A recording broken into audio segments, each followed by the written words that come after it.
کراچی کے مصروف علاقے میں جناح روڈ پر واقع ایک پٹاخوں کے گودام و کارخانے میں زوردار دھماکے کے بعد شدید آگ بھڑک اٹھی، جس کے نتیجے میں جہاں بھگ افراد کی تعداد 4 ہو گئی جبکہ 33 سے زائد افراد زخمی ہیں۔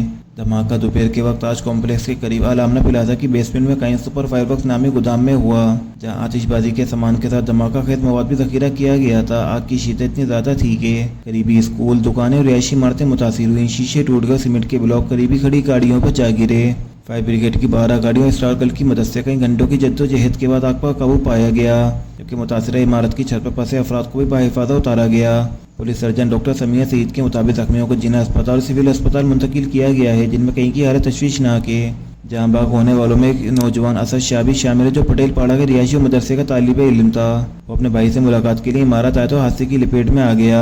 ایس ایس پی ایس فرار رضا کے مطابق ڈسٹرکٹ ساؤتھ میں پیش آنے والے اس واقعے میں پولیس فوری طور پر امدادی کارروائی میں شریک ہوئی۔ چیف فائر آفیسر ہمایوں نے بتایا کہ گودام میں آتش بازی کا سامان تیار کرنے کے لیے خام مال موجود تھا، جبکہ سی ٹی ڈی کے انچارج راجہ عمر خطاب کا کہنا ہے کہ گودام میں دھماکہ خیز مواد بھی ذخیرہ کیا گیا تھا۔ حالانکہ قانون کے مطابق کسی دکان یا گودام میں 50 کلو سے زیادہ ایسا مواد رکھنا ممنوع ہے۔